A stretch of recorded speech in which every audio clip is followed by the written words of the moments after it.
जी राम जी विकसित भारत जी राम जी विधेयक 2025।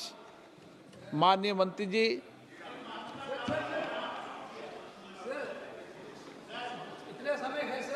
कितने घंटे बोलना चाहते हो? कितने घंटे बोलना चाहते हो? क्या है? अब मैं दे रहा हूं ना प्लान, आप तो गवर्नमेंट को छोड़ो। मैं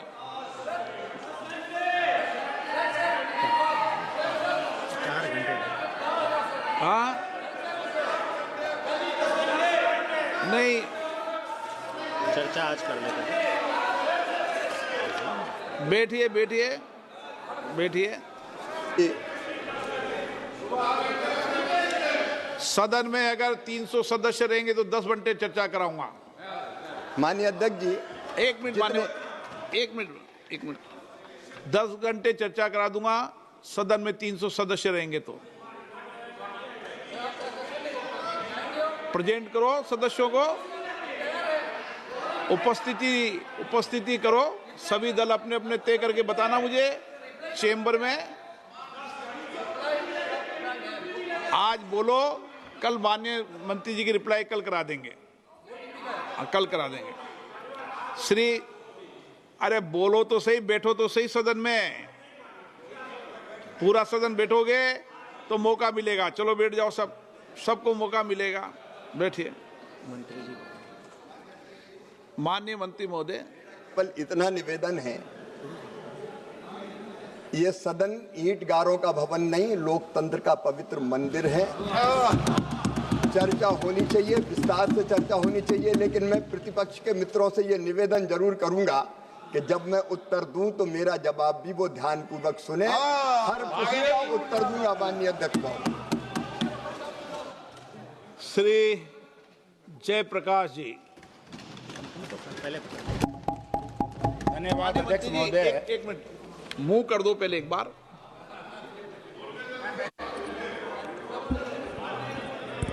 थोड़ा बहुत बता दे 1-2 मिनट में आपको। माननीय अध्यक्ष महोदय, मैं तो विस्तार से चर्चा करूंगा। ये बिल विकसित भारत के लिए विकसित गांव के निर्माण का बिल है, जिसमें 100 दिन जो रोजगार की गारंटी थी वो बढ़ा के 125 दिन कर दी गई है। हम रोजगार भी देंगे और 100 से बढ़ा के 125 दिन। लेकिन केवल रोजगार नहीं, जो महात्मा गांधी जी का सपना था स्वावलंबी गांव, वो स्वावलंबी, स्वयंपूर्ण, विकसित, गरीबी मुक्त और रोजगार युक्त गांव बनाने का ये बिल है। मैं निवेदन करता हूं कि इस पर चर्चा कराई। श्री, मूव कर दिया ना? मूव नहीं किया सर, मूव नहीं किया। मैं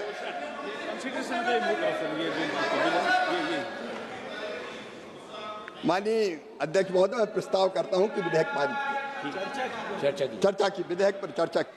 श्री जयप्रकाश जी।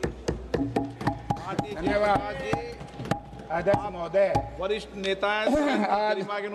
If we have to envisage a global role for ourselves, we have to follow global strategies. The age of silos is over. अगर हम समझें कि हम अलग थलग अलग नीतियां बना करके और फिर भौगोलिक स्तर पर स्पर्धा करेंगे तो बहुत बड़ी गलतफहमी होगी। वो शायद होती रही। गत कुछ वर्षों में प्रधानमंत्री मोदी जी के नेतृत्व में उसे दुरुस्त करने का प्रयास किया गया।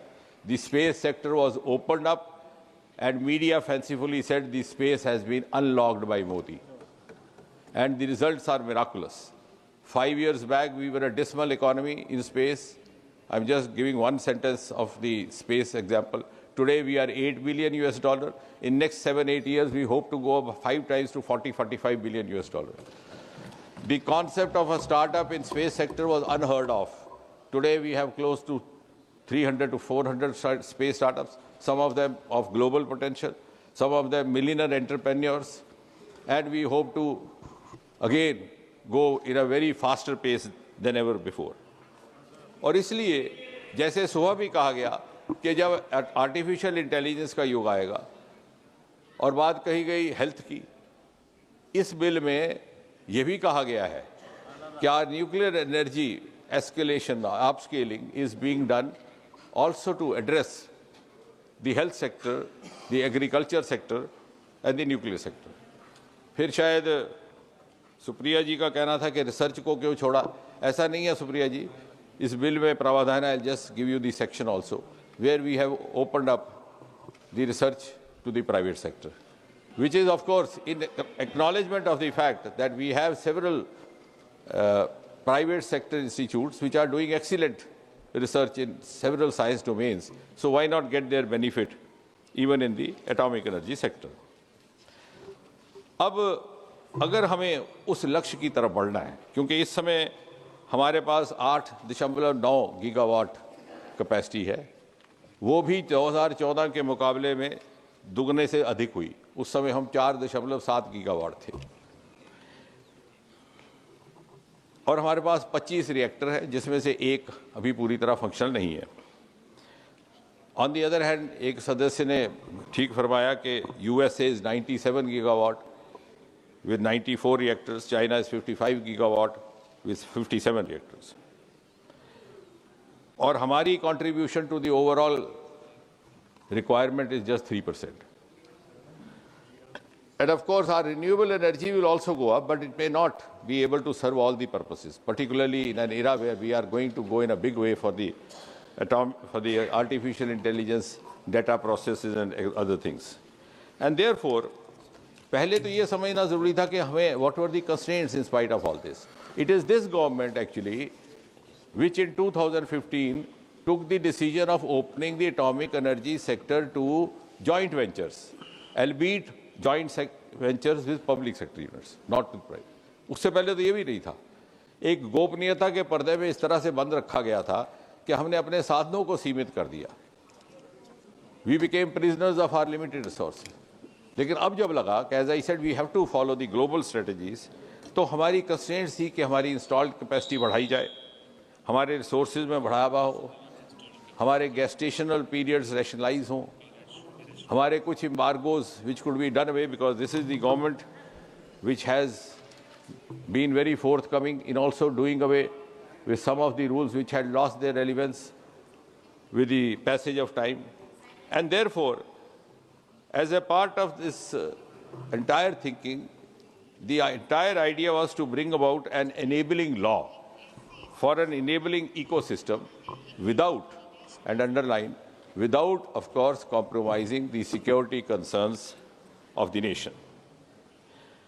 और इसलिए इन दोनों बिलों को और रेगुलेटरी बोर्ड के प्रावधान को ध्यान में रखते हुए एक साल तक बड़ी गंभीर मंथन भी हुआ, चिंतन भी हुआ। There were series of meetings at different levels, interministerial level, intersecretary level, with the scientific experts, with the industrial leaders, industry leaders, with stakeholders. We tried to understand their concerns, their requirements.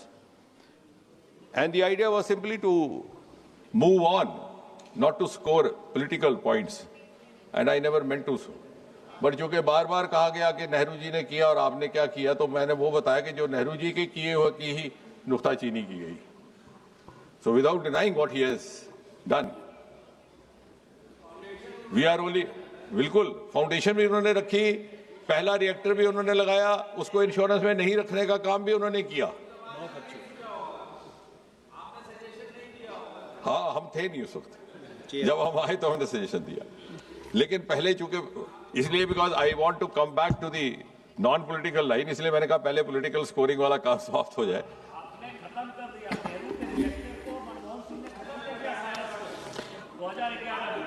अब इस bill में 10 chapters है, उसमें मैं सब के titles में नहीं जाऊंगा, लेकिन जो चैप्टर 1 है उसमें न्यूक्लियर डैमेज को, जैसे किसी माननीय सदस्य ने कहा कि एनवायरनमेंट का क्या हुआ, for the first time the bill actually finds a mention of the environmental damage and the economic losses as a part of the overall damage definition. And the regulatory scope has also been defined, covering medicine, agriculture, industry, ionizing radiations, because we have come a long way as far as the nuclear medicine is concerned. Supriya ji will bear me out. The Tata Memorial Center in Mumbai is one of the best in the world today. And I am proud to share with this House that very recently, in the last few years, 4 or 5 years, we are among the first to have come out with a nuclear medicine remedy for acute lymphoblastic leukemia for children, which is a kind of a blood cancer for children.